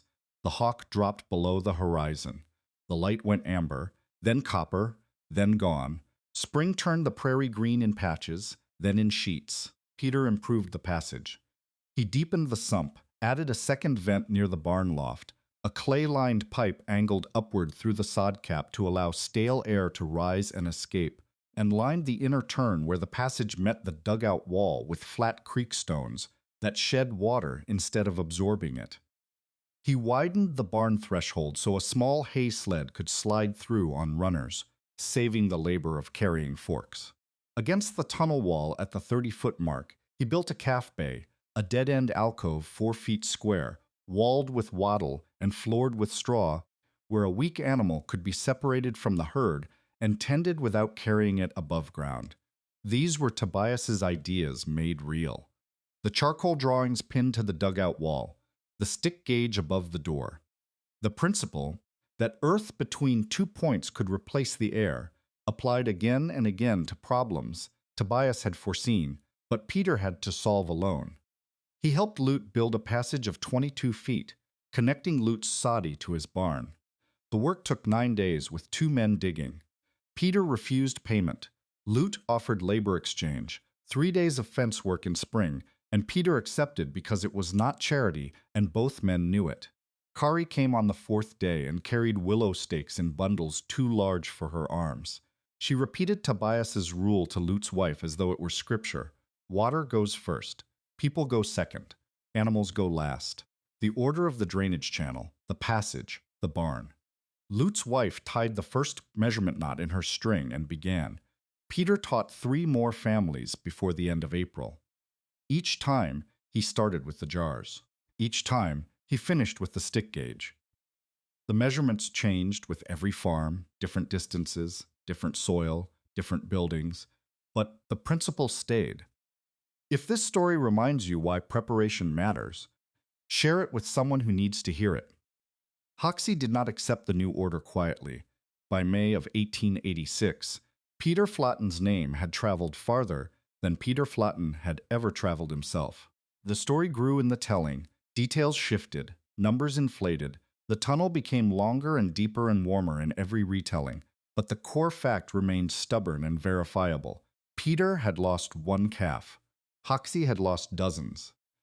Roe had lost half his herd, and the difference was 50 feet of earth. For Hoxie, this was not an inconvenience. It was an attack on the structure that had made him wealthy. Hoxie's business depended on the arithmetic of winter, on the certainty that small homesteaders would lose cattle, default on liens, and surrender stock at lien value. If homesteaders could protect their herds through covered passages and sheltered access, the losses would shrink. If the losses shrank, the liens lost their teeth. If the liens lost their teeth, Merritt Hoxie became a man who sold hay instead of a man who collected cattle. His first response was denial. At the feed yard, within earshot of a dozen men, he said Peter had gotten lucky. His barn sits lower than my lots. The wind breaks different on that north slope. Put the same tunnel on flat ground, and it fills with snow in the first blow. He said it with the confidence of a man who had not entered the tunnel and had no intention of entering it. Roe heard this. He was loading posts from Hoxie's lumber pile, payment owed from a pre-blizzard agreement, and he stopped mid-lift. He looked at Hoxie. He said, "Luck did not dig 50 feet. He said it loud enough for the yard to hear. He picked up the post and walked to his wagon. Hoxie's second response was worse. He saw the demand for passages growing and recognized it as commerce. In June, he began selling what he called flattened passage kits, pre-cut bundles of scrap lumber, bags of nails, and a hand-drawn instruction sheet copied from a description someone had given him secondhand. The kits cost $4.50. The lumber was reject pine, warped and split. The instruction sheet showed a flat roof, no batter, no wattle ribs, no drainage channel. It was a trench with boards on top. Peter heard about the kits from Lute, who had seen one opened at the hardware counter in Dodge. Lute brought the instruction sheet back and spread it on Peter's table. Both men studied it in silence. "There is no batter," Peter said. "No, the roof is flat boards and sod. Flat, no drainage, nothing." Peter looked at the sheet for a long time. A flat roof under wet sod would hold water. Water would soften the mud. The weight of snow on top of saturated sod on top of flat boards would bow the boards, then crack them, then drop the whole mass into the trench. A man standing beneath it would be buried. A child crawling through it would be crushed. "Someone will die in this," Peter said. "Hoxie will say they built it wrong. They will build it the way the sheet says. The sheet is wrong." The confrontation came at the churchyard on a Sunday in late June. Peter did not plan it. He had come for the service, the first he had attended since Marte's funeral, and stayed for the gathering afterward, where a farmer named Eklund was showing neighbors the Hoxie kit he had purchased. Eklund had the lumber laid out on the grass and the instruction sheet pinned to a board. He was pointing to the flat roof diagram and explaining how he planned to build a 20-foot passage before the next winter. Peter watched from the edge of the group. He said nothing until Eklund said, "Flat boards and sod. Simple. Same as flattens." "It is not the same," Peter said. The group turned. Hoxie was at the edge of the churchyard, leaning against his wagon, watching. He straightened. Peter walked to the lumber and picked up a board. He held it flat on his palms. "A flat roof under wet sod will collect water. The water will not run off because there is nowhere for it to go. The sod will absorb the water and double its weight. The boards will bow." He pressed the center of the board with his thumb. The reject pine flexed visibly. A gap opened between the grain. When the boards bow, the sod cracks. When the sod cracks, the snow above pushes through. The weight becomes 3 times what the boards were designed to hold. And they were not designed to hold anything, because this lumber is reject pine that was too warped to sell for framing. Eklund looked at the board. He looked at the instruction sheet. He looked at Hoxie. "A proper roof has cap layering," Peter continued. He did not raise his voice. He spoke the way Tobias had spoken, as though stating the temperature of the air. Poles crosswise for structure, grass mat for binding, mud daub for seal, sod blocks grass side down for root grip, a final mud layer for shedding water, 5 layers, and beneath all of it, a drainage channel with slope, so anything that gets through has a place to go that is not your head. The walls must have batter, Peter said. 2 inches of lean and 5 feet of height. Without batter, the weight above shears straight down. The wall collapses inward, into the passage, onto whoever is inside. He set the board down on the grass. He looked at Eklund. Build this the way the sheet says, and the first heavy rain will tell you what I am telling you now. If you are in the passage when it tells you, your wife will be digging you out. The churchyard was silent. Hoxie pushed off his wagon. His jaw was set. You are ruining trade, he said. A man buys a fair product, and you stand here calling it a death trap. Peter looked at him. It is a death trap. You have no right to. I built 50 feet of passage that held through the worst blizzard in 10 years. I lost 1 calf. You lost your entire yard. Tell me which of us has the right to say what will hold and what will not. Hoxie opened his mouth and closed it. The churchyard watched. Rowe, standing at the back of the group with his hat in his hands, said nothing. He did not need to. Eklund picked up the instruction sheet, folded it, and handed it back to Hoxie. I will talk to Flayton, he said. Hoxie took the sheet. He looked at Peter the way a man looks at a creditor who has appeared at his door, not with anger, but with the recognition that a debt has come due that he did not expect. He climbed into his wagon and drove away. The kits stopped selling. Not because Hoxie stopped offering them, but because the churchyard story traveled faster than his freight wagon. Within a month, every homesteader in the township knew 2 things. Peter Flayton's passage had held, and Merritt Hoxie's kit could kill, but Hoxie was not finished. A man who built his wealth on other men's losses does not surrender the mechanism quietly. Through the summer and into fall, Hoxie adjusted his approach. He stopped selling kits. He started selling advice, visiting homesteaders who were planning passages and offering to supply lumber and nails at favorable terms if they used his design instead of Peter's. The design had been modified. It now included a drainage channel, but the walls were still vertical. The roof was still flat boards under sod. The batter was absent. The wattle ribs were absent. The fundamental errors remained, dressed in new clothes. Peter heard about these visits from the families who came to him afterward, confused and uncertain. Hoxie's prices were lower. Hoxie's materials were delivered. Peter offered nothing but knowledge and labor exchange. For a family with little money and a winter approaching, the choice was not obvious. He is not selling passages, Peter told Lute one evening, sitting on the trench edge with the sky going dark. He is selling the idea that a passage is simple, that any man can build one from a drawing, that the principle does not matter if the materials are cheap enough. What can you do? Lute asked. Teach faster. Peter taught faster. Through the summer of 1886, he traveled to 7 homesteads within a day's ride of his claim and taught the passage method from foundation to cap. He did not build for them. He taught them to build for themselves. He brought the stick gauge. He brought 3 jars. He brought a willow switch and a handful of clay and demonstrated wattle ribs on a fence post while the family watched. He made every man and woman who intended to dig a passage hold a jar of water that had been buried in earth and a jar that had been left in wind, and he did not continue until they could say why one had frozen and the other had not. Some families could not build full passages. Their barns were too far, their soil was too sandy, or they had no one to help dig. For them, Peter adapted Tobias's variants. A storm entry, the L-shaped windbreak at the barn door, cost 2 days of labor and no lumber beyond scrap. A covered feed trench, open-topped but walled, cost 4 days and kept hay dry during moderate blows. A calf alcove built against an existing wall cost 1 day and saved the weakest animals from exposure. Each variant used the same principle, earth between 2 points replacing air. Each variant was smaller than the full passage. Each one worked. Kari came on every visit. She carried the willow stakes. She demonstrated wall cracks to children her own age, pressing her finger along imaginary diagonals and saying, "This one is pushing. This one is breathing." She repeated Tobias's drainage rule with the authority of someone who had watched a man live by it and then die with it learned.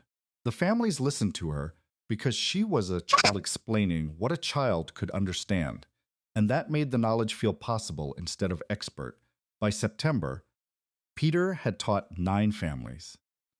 Lute had built his own passage and begun helping a neighbor with a second. Rowe had commissioned a covered feed trench along his south fence line using 2 of his hands and a design Peter had drawn on the back of a shipping label. The method was spreading the way useful things spread on the frontier, not through publication or advertisement, but through proximity and need. A man saw his neighbor's cattle standing after a storm that killed his own, and he asked how. But the thing about a method that spreads by word is that it also spreads by distortion. And the thing about distortion is that it does not announce itself until something breaks. The break came in October. A homesteader named Vig, settled 4 miles south of Dodge City, had purchased one of Hoxie's modified designs in August. Hoxie had adjusted the plans after the churchyard confrontation. The modified version included a drainage channel and slightly thicker lumber, but the walls remained vertical and the roof remained flat boards under sod. Hoxie had assured Vig that the batter and wattle ribs were unnecessary complications, that straight walls were faster to dig and flat roofs were easier to build, and that Flayton's method was overcautious. Vig had built a 30-foot passage connecting his soddy to his stock shed. He had dug straight walls. He had laid flat boards. He had covered the boards with sod. The passage had looked solid through the dry weeks of September. It had looked solid through the first week of October. On October 9th, a cold rain fell for 2 days. The sod absorbed the water. The boards beneath the sod absorbed the overflow. The flat roof held the water like a trough. No slope to shed it, no grass mat to bind the layers, no mud daub to seal the seams. The weight doubled. The reject pine boards, already bowed from a summer of settling, cracked at the center span. Vig's son, a boy of 11 named Anders, was in the passage when the roof dropped. The boy had been carrying a pail of feed to the stock shed. He was at the midpoint, 15 feet from either end, when the boards gave way. The sod and mud and water fell in a single mass, pinning his left leg from the knee down beneath a section of saturated earth that weighed more than he did. He screamed. His mother heard him from the soddy and ran to the passage entrance but could not reach him. The collapsed section blocked the tunnel from both directions, and digging toward the boy risked bringing down the sections on either side. Vig rode for Peter. He arrived at dusk, horse lathered, voice gone. He said 3 words. "My boy is buried." Peter did not ask questions. He loaded the wagon with shoring timber, cottonwood poles left from the summer's teaching rounds, and drove south with Kari beside him. Lute followed on horseback. They reached Vig's claim in the dark. The passage was ruined. The center section had caved completely, a depression in the earth 3 feet deep and 6 feet long, filled with mud and broken boards. From inside the collapsed trench, faint and hoarse, the boy was still calling. Peter lay on his stomach at the passage entrance and listened. The boy's voice came from the left, toward the stock shed end. The collapse had pushed him sideways. His leg was pinned, but his chest and head were in a pocket of air created by 2 boards that had fallen in a V shape and caught each other before reaching the floor. "Do not pull from above," Peter said to Vig, who had a shovel and was preparing to dig down. "If you dig from the top, the sod on both sides of the collapse shifts inward. It falls on him." "Then how?" Vig said. "From the side. We go in from the stock shed end, where the passage is still standing, and shore as we go. We hold the roof up and dig toward him." This was Tobias's method, not the passage method, the shoring method. The technique Tobias had used in root cellars and storm pits across Ellis County. The technique that had kept the January tunnel from collapsing when the wagon bow braced the sag. You do not remove weight from above. You support weight from below. You shore the standing section. Advance 1 foot. Shore the next section. Advance again. The roof stays up because you carry it on your back. Peter and Lute entered the stock shed end of the passage. The first 10 feet were intact.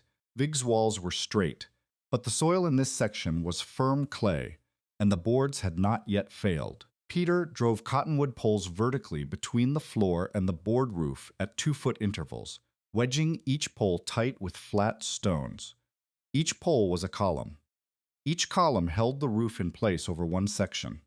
When 4 poles were set, Peter advanced to the next section and set 4 more. At the 15th foot, the boards sagged. Mud seeped between them. Peter could hear the boy breathing, fast, shallow, the sound of pain and terror. "We are coming," Peter said. "Do not move." "My leg," the boy said. "I cannot feel my leg." Peter set 2 more poles. The boards above groaned and settled onto the poles, shedding mud and water. Lute passed forward another cottonwood length. Peter wedged it in. The roof held. At the 17th foot, he reached the boy. Anders lay on his right side, his left leg buried to the knee beneath a section of collapsed sod and a broken board. His face was mud-streaked and white. His hands were gripping the 2 boards that had formed the V above his chest, holding them apart as though he had been preventing the roof from flattening him by force of will. Peter dug around the buried leg with his hands. The soil was saturated, heavy, sucking, reluctant to release. He scooped mud and passed it behind him to Lute, who passed it to Vig, who carried it out. The chain moved in silence except for the boy's breathing and the sounds of wet earth being pulled away from a child's body. The leg came free. Anders screamed, a sound that carried through the broken passage and out both ends into the night. The leg was not crushed. The bone was intact. But the knee was swollen to twice its size, and the skin below the calf was dark with bruising. Peter lifted the boy and passed him backward, hand to hand, through the shored section, through the standing section, and out into the air. Anders would walk again. He would limp for a year, and the knee would ache in cold weather for the rest of his life. But he would walk. The passage that Hoxie's design had built, the flat roof, the straight walls, the absent principles, had nearly taken his leg. The passage that Peter's principles had rebuilt in the dark, the shoring poles, the gradual advance, the refusal to dig from above, had given it back. Hoxie arrived the next morning. He had heard about the collapse from a freight driver and rode out with 2 men, ostensibly to inspect the damage. He found Peter sitting on the ruined passage edge, drinking cold coffee from a tin cup. Vig's wife was inside with the boy. Vig was standing in the yard, looking at the sunken trench the way a man looks at a grave that almost held his child. Hoxie looked at the collapse. He looked at the shoring poles visible through the stock shed entrance. He looked at Peter. The silence lasted a long time. Finally, Hoxie said, "The plans were adjusted." "The plans were wrong," Peter said. "The lumber was sound. The lumber was reject pine. The same lumber from the kits. The same lumber I told you would fail at the churchyard." Hoxie opened his mouth. He looked at Vig. Vig was not looking at Hoxie. He was looking at his son's blood on the passage wall, a smear of brown on the clay where the boy's knee had pressed during the hours of entombment. Hoxie closed his mouth. Roe arrived an hour later. He had been at Vig's neighbor's place and heard the news. He walked the collapse site, examined the shoring, and stood in the yard where Hoxie could see him. He did not say anything to Hoxie. He did not need to. His presence was a judgment that everyone in the yard could read. Hoxie left that afternoon. He did not sell another passage kit. He did not offer another modified design. He withdrew from the passage business entirely, not because he had been persuaded, but because the arithmetic of reputation had shifted against him. A boy's leg pinned in a trench built from his plans was a fact that no amount of adjustment could outlast. 2 weeks later, Hoxie sent word to Peter through a clerk at the feed yard. The worst provision of Peter's lien, the clause extending collateral to include the dugout, was canceled.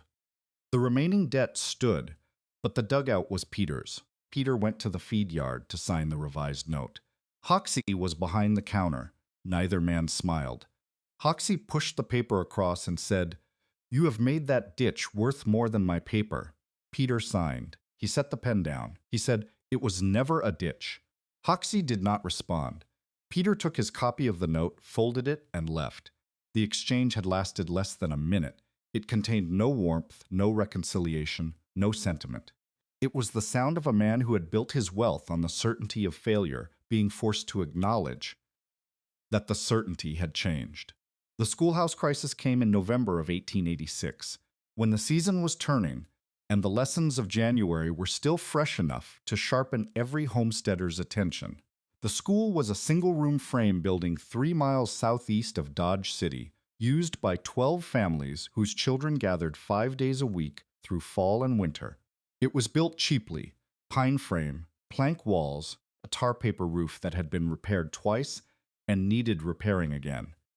On November 14th, a sleet storm moved through Ford County faster than anyone expected.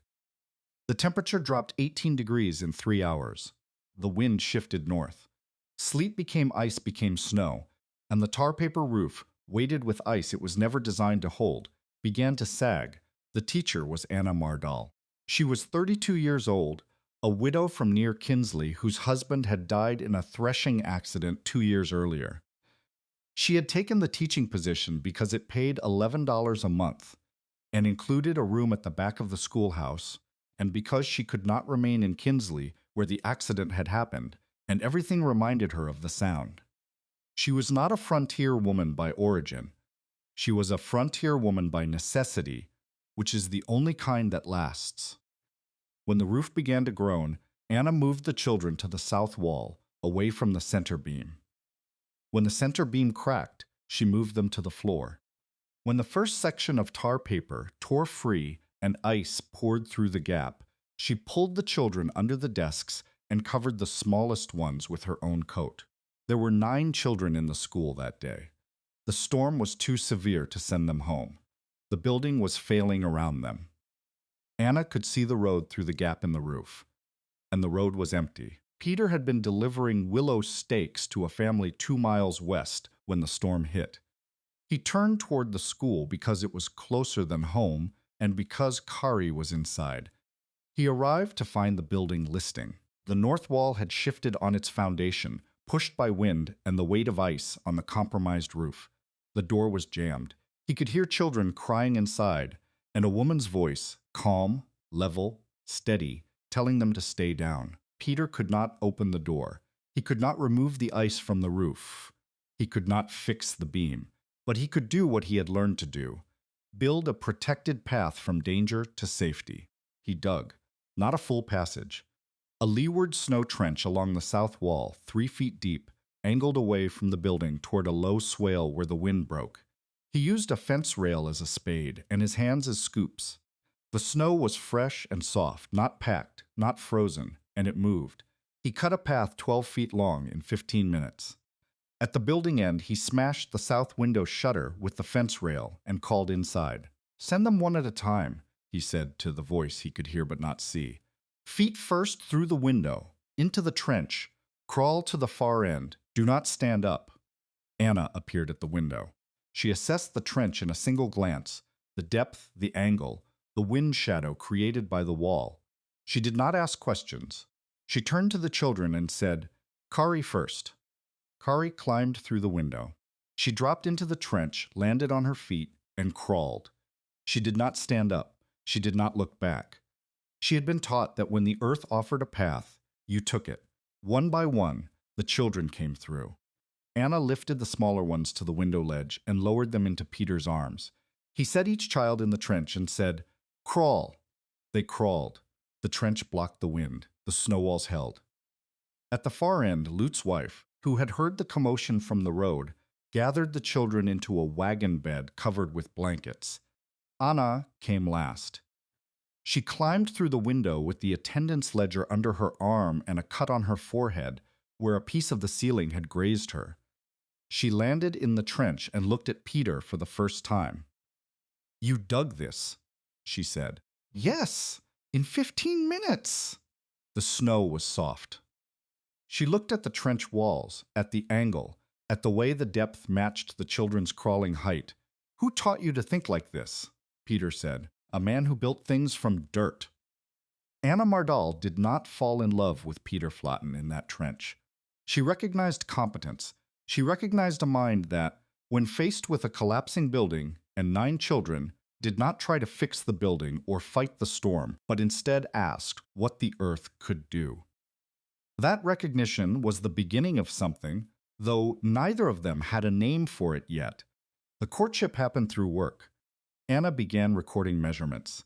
She had a teacher's habit of documentation, dates, numbers, observations organized by category, and she applied it to the passages that Peter and Lute and the growing circle of builders were constructing across the township. She visited each site with a notebook and a measuring tape and wrote down everything: soil type, trench depth, wall angle, cap layers, drainage slope, roof span, the date of construction, and the date of first use. She noted failures: a seam that leaked, a wall that cracked, a section that settled, and she noted what fixed them. By the spring of 1887, Anna's notebook had become the township's technical record. It contained dimensions, mistakes, collapses avoided, and the phrase Tobias had used most: drain before you roof. Peter had never written down the method. Tobias had drawn variants but not instructions. Anna created the instructions, not from theory, but from observation. She measured what existed, recorded what worked, and organized it so that a family who had never built anything could open the notebook and understand the sequence. She did this not because Peter asked her to. He did not ask. She did it because knowledge that exists only in one man's hands dies when the man does, and she had already learned what it meant when the person who held the knowledge was suddenly gone. They worked together through the spring and summer. Peter showed her the passage, the real one, the 50-foot original with its stick gauge above the door and its wagon bow brace and its wattle ribs worn smooth by 2 winters of passage. She walked its length with her hand on the wall the way Roe had walked it, and at the midpoint she stopped and pressed her palm flat against the clay. "It is not cold," she said. "It is not warm either," Peter said. "No, it is steady." That was the word his mother had used in Telemark. Steady. The earth does not change quickly. It holds. It resists. It remembers summer longer than the air remembers yesterday. They married in the spring of 1889. The ceremony was in the same churchyard where Peter had dismantled Hoxie's kit. Roe attended. Lute stood as witness. Kari, 11 by then, held the stick gauge during the vows because Anna had said that what they were building required the same thing the passage required, a standard that did not change when the weather did. The years compress the way years do when the crisis has passed and the work becomes the living. By 1888, Peter had a reinforced passage, a sod-insulated milk room built against the barn's south wall, a storm alcove for calves, and a shared winter plan with 4 neighbors. His herd was modest but stable: 12 milk cows, 2 oxen, 6 calves. The debt to Hoxie was paid in full by the spring of 1888, not from a windfall, but from the steady accumulation of milk sales, calf sales, and the labor exchanges that had become the township's informal economy. A man who knew how to build a passage could trade that knowledge for hay, for fence work, for a week of plowing. Peter traded, the community around him shifted. The open exposure model that had killed cattle by the thousand, the model of free grass, unfenced range, and the assumption that animals could survive by drifting, gave way to something more deliberate: covered feed lanes, banked barns, storm entries, closer hay storage, rope lines used as backups instead of primary survival. The January blizzards of 1886 and the wider devastation of the winter of 1886 to 87 across Montana and Dakota had broken the open range faith. News arrived through the summer and fall of 1887, stories of losses so vast they sounded like fiction. 60% of herds gone in some places, 90% in others. Ranchers who had run 10,000 head, finding 500 alive in spring. The scale was beyond anything Kansas had experienced, but the principle was the same. The old way, turn them loose and hope, had met a winter that did not forgive hope. Petter did not gloat. He did not compare. He built. He improved the passage yearly, replacing cottonwood poles with harder oak when he could afford it, lining the floor with flat stones, adding a second calf bay and a small root storage alcove against the tunnel wall where the earth temperature kept potatoes through March. Kari grew into the work. By 14, she could measure wall batter by eye. By 16, she could build a storm entry in a day and a half without supervision. She had her mother's quickness and her father's patience, and Tobias's understanding that the material spoke if you listened. Anna bore two sons, the first in 1890, the second in 1893. The boys grew up in a house that Peter finally built in 1891, a proper frame structure set on stone footings with a full cellar. The passage remained. It connected the cellar to the barn through the same 50 feet of earth that Peter had dug in November of 1885. The walls had been replastered twice, the cap relayered once, the drainage channel cleaned every spring. But the path was the same path. The distance was the same distance. The wind, when it came, found the same answer. Peter lived on the claim for the rest of his life. He never became rich. He never sold the method. He never patented the design or profited from its spread beyond the labor exchanges that kept his farm running. Anna's notebook was copied 4 times and distributed to families in Ford, Meade, and Clark counties. It was not a famous document. It was a practical one, stained with mud, creased from folding, missing its back cover by the time the 3rd copy was made. But it contained the sequence: poles, grass, mud, sod, mud, batter, 2 inches in 5, drain before you roof. And on the first page, in Anna's careful hand, the earth is slow. That is the whole thing. Peter died in 1912. He was 64. He fell from a hay rack in September while stacking the autumn cut, a clear day, no wind, no ice, no drama. He struck his head on the wagon tongue and did not wake. It was not a winter death. It was not a story. It was the way most men leave. In the middle of something ordinary, with work still to do, Kari found him. She was 36 years old, married, living on the adjacent quarter section, with a husband who had learned the passage method before he learned her name. She sat beside her father in the grass and held his hand and did not cry because he had taught her that the things worth holding did not require tears. They required steadiness.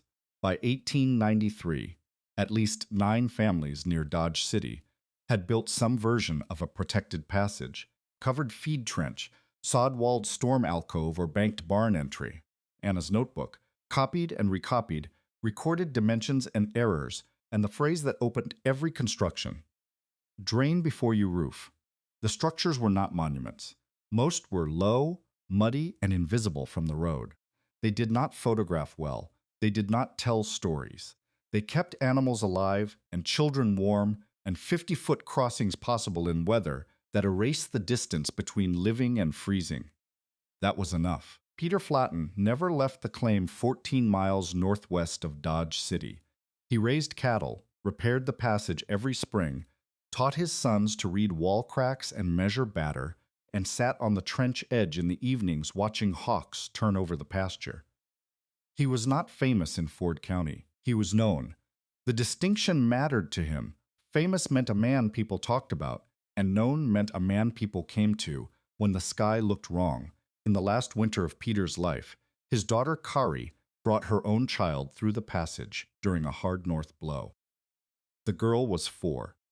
She held Kari's hand and walked the 50 feet with her head ducked beneath the 4'8" ceiling, listening to the wind above the sod cap the way a child listens to rain on a roof, curious, unafraid, because the sound was outside and she was not. At the barn end, the girl looked up at the low frame and asked why the ceiling was so short.